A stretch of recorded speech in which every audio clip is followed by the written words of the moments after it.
ఏకత్వం అంటే ఏంటో అర్థం కాకుండా చాలా మంది ఇబ్బంది పడుతున్నారు. ఏకత్వము చాలా ప్రాముఖ్యమైన సంగతి.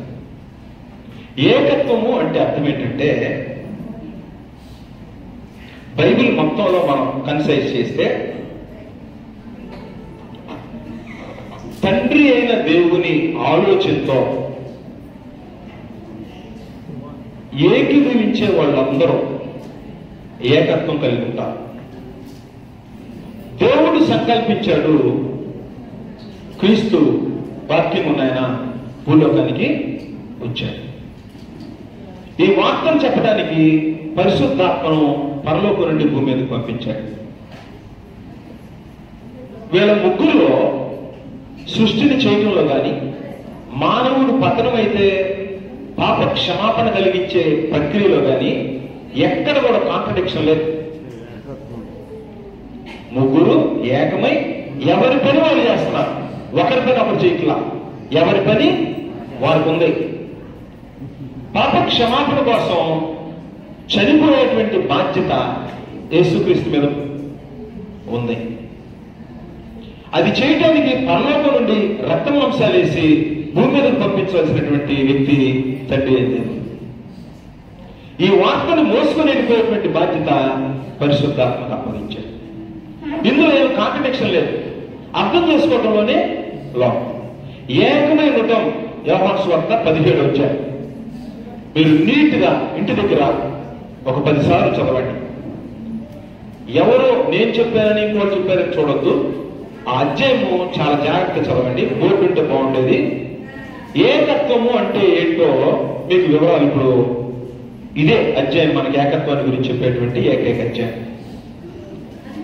11వ వచనం, యోహాను సువార్త 17 అధ్యాయం 11వ వచనం. నేను ఇక్కడ లోకములో ఉండను గాని వీరు లోకములో ఉన్నారు.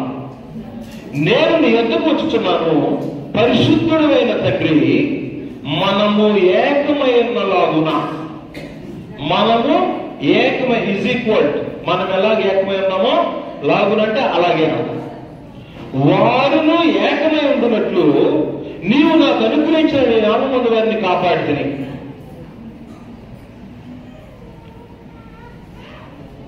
పద్దెనిమిదవ వచనంలో, నీవు నన్ను లోకములో పంపిన ప్రకారము నేరును వారిని లోకములకు పంపితిని. వారును సత్యమందు ప్రతిష్ఠ చేయబడినట్టు వారి కొరకే నన్ను ప్రతిష్ఠ చేసుకొచ్చున్నా. మరియు నీవు నన్ను పంపితువని లోకమునకున్నట్లు, నీవు నన్ను పంపే లోకమునకున్నట్లు తండ్రి నాయందు నీవును నీయందు నేనున్నా ఉన్నలాగున, నాయందు నీవున్నా నీయందు నేనున్నా. ఎట్లా అది? నాయందు నీవు, నీయందు నేను. ఎలా అర్థం చేసుకుంటాం? ఒక వ్యక్తి ఇద్దరు దూరతారా? ఈయన ఆయనలో, ఆయన ఈయనలో. నాయందు నీవు, నీయందు నేను. ఎట్లా?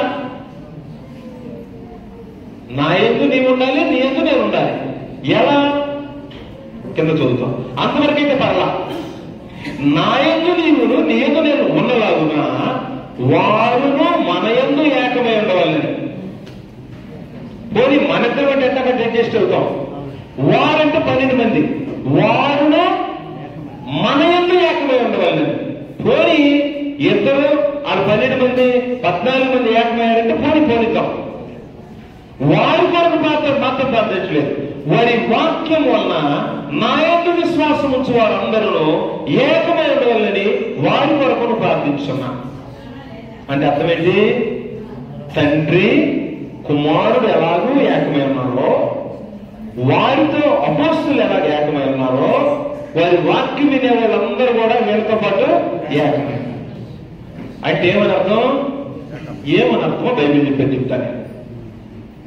మొత్తం ఇప్పుడు ఎంతమంది నంబర్ తెలియదు మనకి. ఇద్దరు 12 మంది 14 మంది అనుకోండి. అంతవరకు న్యాయాధిపతుల గ్రంథము 20వ అధ్యాయము 11వ వచనం. న్యాయాధిపతుల గ్రంథం 20వ అధ్యాయము 11వ వచనం.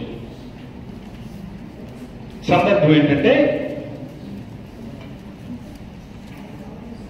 ఒక ఆవిడ్ని చంపేశాడు. బలత్కారం చేస్తే చనిపోయింది. భర్త 12 ముక్కలుగా నరికాడు. నరికి గోత్రానికి ఒక ముక్కను పంపించాడు.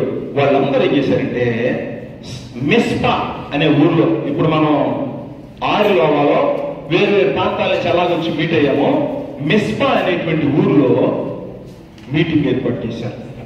ఆ మీటింగ్ ఏర్పాటు చేస్తే దేవుని జన సమాజమునకు చేరిన వారు, ఇశ్రాయేలు గోత్రములన్నిటిలో పెద్దలుగా ఉన్నవారు చేరిన వారు కత్తి దూయు 4 లక్షల కాల్బలము కూడుకొని.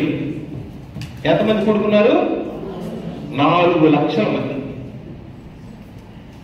దీని మీద విచారణ చేద్దామని 4 లక్షల మంది కూడుకున్నారట. వాళ్ళు ఎలా ప్రవర్తించారో చెప్తున్నాడు 11వ వచనం.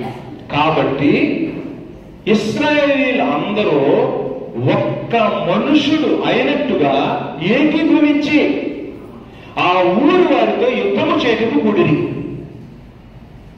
ఎంతమంది? 4 లక్షల మంది ఒక్క మనుషుడైనట్టుగా ఏకీభవించారు. అంటే అర్థం ఏంటి? ఈ పని ఎట్టి పరిస్థితుల్లో దుశ్చర్యను మనం ఖండించాలి అని 4 లక్షల మంది ఒకే ఉద్దేశంతో బయలుదేరారు. ఒక్క మనుషుడైనట్టుగా ప్రవర్తించారు. దాన్నే ఏకీభవించుట, ఏకమైనట అంటాం. తండ్రి కుమారునితో ఏకీభవించడా? ఎలా ఏకీభవిస్తాడు? అపోస్తలులు వాళ్ళ సంకల్పంతో ఏకీభవిస్తారా? ఏకీభవిస్తారు. వాళ్ళ బోధన వాళ్ళు ఏకమై ఉండొచ్చా? ఉండొచ్చు. కాబట్టి ఎలా ఏకమై ఉంటారే తప్ప అందరు కలిసి కట్టుకట్టుకోను, లేకపోతే ఒక మనిషి ఇంకొక మనిషి దూరుతాడనో కాదు. ఇంకా ఎలాగంటే అననీయ సప్పీరా ఏకమై పొలమమ్మారు. అపోస్తలుల 5వ అధ్యాయం మనకు తెలుసు కదా. అననీయ సప్పీరా భార్య భర్తలు ఇద్దరు ఏకమై. ఏకమై అంటే పొలము అమ్మేదానికి ఇద్దరు ఒకే ఆలోచనకు వచ్చారు. ఏకమై పొలం అమ్మారు. దేవుడు, క్రీస్తు ప్రభువు, పరిశుద్ధాత్మ సృష్టిని చేయటానికి ఏకమయ్యారు. మానవుని నిర్మించడానికి ఏకమయ్యారు. పతనమైతే రక్షించడానికి ఏకమై ఒక్క మనుషుడైనట్టుగా కార్యక్రమాలు నిర్వహించారు. దీన్ని బైబిల్ ఏకత్వము అంటారు. ఏకీభవించుట. కాబట్టి దేవుని లేఖనాలతో మనం ఏకీభవించేటట్టుగా ఆలోచించేసి ఎలా క్రైస్తవులందరూ ఏకమై జీవించాలని దేవుడు కోరాడు. అలాగూ విశ్వాస విషయంలో, దేవుని కుమారుని గురించిన జ్ఞానం విషయంలో మనమందరం ఏకత్వం పొందాలని ప్రభువైన యేసుక్రీస్తు పేరిట మీ అందరి వందనాలు సమర్పిస్తున్నా.